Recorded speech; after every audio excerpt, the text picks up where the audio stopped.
Power armor can be a helpful thing in Fallout 4. Using it allows you to take more damage and provides protection to hazards like radiation. Now, there are many different types of power armor in the game, but without understanding how they spawn into the game or knowing their locations, it can be pretty tricky to track them down. So in this video, I will be showing you where to find a full set of each version of power armor in Fallout 4. Now, before going after each power armor suit, it's important to know how these power armor suits spawn into the game. There are 4 base versions of power armor. The first is T45, the second is T51, the third is T60, and the fourth is X01. And how this works is that these sets will start to spawn into the game the higher your character level gets. So T45 will spawn in at level 1, T51 will start to spawn in at level 15, T60 will spawn in at level 20, and X01 will start to spawn in at level 25. But these power armor suits will all have the same spawn locations, except for a handful of guaranteed spawn points. This means that if you are level 1 and you go to a power armor spawn point, the game will put a T45 suit at that spawn point forever. So if you were to explore the entire map at level 1, it would put a T45 power suit at every spawn location, which would make it almost impossible to find T51 and T60. So if you're trying to get one of every power suit in the game, you really want to avoid over-exploring, as this could come back to hurt you. But I will show you a handful of locations that you can check for power armor. Now, first up is the T45. The easiest way to get a full set of this power armor is to complete the early game main campaign mission in Concord. This will lead you to a free T45 power suit, which will be on the roof of the museum in Concord. This will be one of the first power armor suits that most players will come across, and it will be what you use until you reach level 15, which is when you can start finding T51. For T51, the first place that you should check will be on this overpass, which will be right here on your map. Use this lift to get on top of the overpass, and beside this vertibird you will find a full set of power armor. But again, if you pass through this area before level 15, this will have spawned in at T45.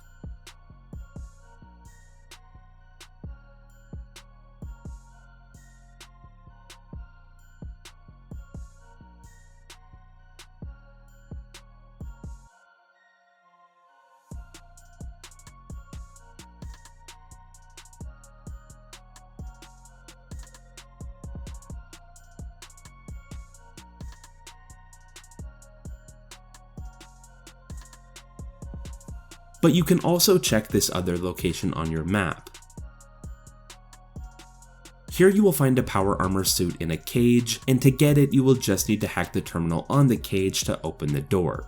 Now, in my opinion, T51 is pretty difficult to find because by level 15 you have probably already been through a lot of the map, and you go from level 15 to level 20 pretty quickly, which would make T60 power armor start to spawn instead. So in those previously mentioned spots you will find either T45 or T51, but don't worry too much, as later in this video I will show you some guaranteed spots to find unique T51 suits in the DLC areas. Next we have the T60. The easiest way to get this set is to do the Brotherhood of Steel questline. Throughout this questline you will be given 2 different versions of the T60 power armor suit for free, and you can buy the T60B, T60D, and the T60E power suits from the vendor on the Rodwenn ship. This will be a lot easier than running around the map to hopefully find this power armor. But if you're trying to avoid siding with Brotherhood of Steel, you should know that you only need to do the first 2 missions of the Brotherhood of Steel questline to earn a T60 power armor suit. So this won't lock you into the faction, and you will still be able to side with the Railroad or the Institute. Otherwise, you will need to go out and look for power armor spawn points around level 20. A good one to check will be the South Boston military checkpoint, which is right here on your map.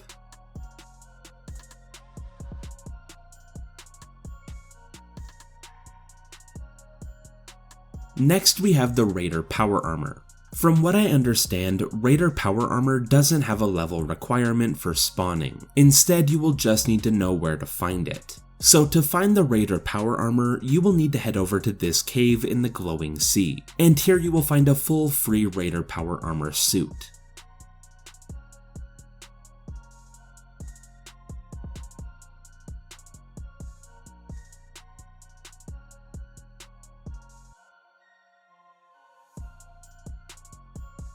Before going further, you should know that if you are missing any pieces for your power armor, or if you're having a hard time finding a full set at one of the locations that I've shown you in this video, you can also check out the Atom Cat's garage. Here you will find a vendor that will sell pieces for most power armor sets, which should help you complete your collections.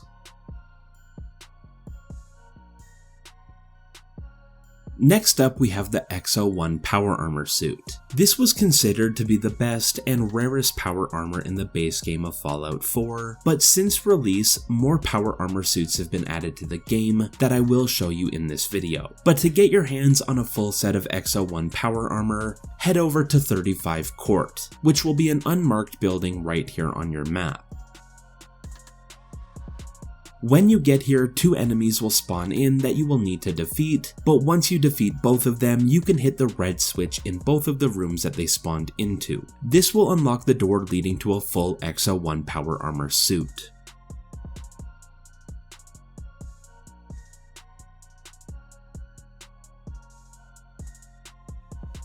Now in the recent next-gen update for Fallout 4, we received 3 new power armors: the Hellfire, the Enclave Hellfire, and the X02, and they are all very easy to get. For the Enclave Hellfire power armor, you will need to find an Enclave enemy wearing this power armor and take it off of them. This can be kind of tricky as these enemies will spawn in all over the map, but I think there is one guaranteed Enclave enemy wearing the Enclave Hellfire power armor right here on your map, as this is where I found my first one. The Hellfire power armor is a lot easier to get. To get it, you will just need to start the Pyromaniac quest and defeat Pyro. He will be wearing a full set of the Hellfire power armor that you can loot off of his body.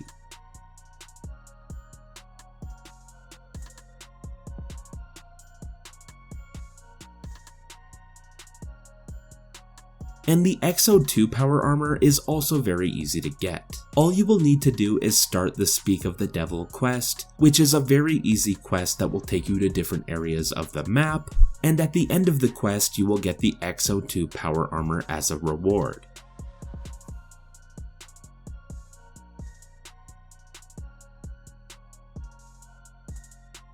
Moving on to the DLCs, if we go over to Nuka World, we will get a unique named power armor within the first quest.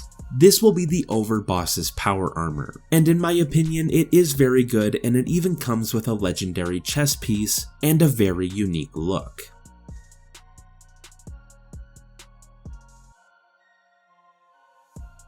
After that, we can head over to the bottling plant, and along the main path of the ride, you will see this Nuka-Cola T51 power armor suit to the right.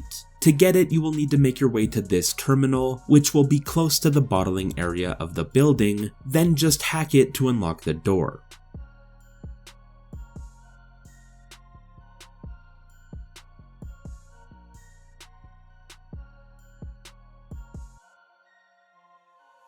This T51 power armor comes with a perk that will increase your agility by 3 if you're wearing every piece of that armor suit. And the final power armor suit in Nuka World will come from the starport in the Galactic Zone, but to get it you will need to track down all 35 star cores and put them into the terminals around the power armor to unlock the display case. This really isn't that hard to do, and they can all be found very easily, and once you do this you can open the display case to get the Quantum X01 power armor suit. This power armor will increase your action point refresh speed if you are wearing every piece of the set. And finally, in the Far Harbor DLC, you can find 2 T51 power armors. The first one will be found in the Vim Pop factory right here on your map. From the main gate, go to the right and enter the factory.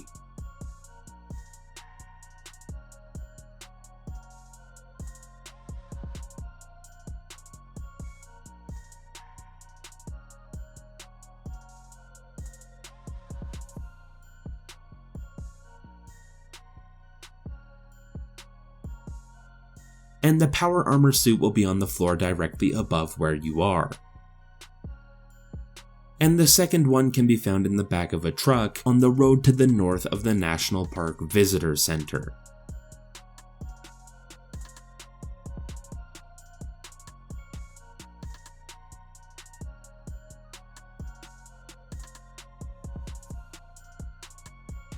And those are every power armor suit that you can find in Fallout 4 without using any mods. I'm pretty sure I got all of them, but if I missed one, please let me know in the comments below. But I hope this video helps you, and thank you for watching.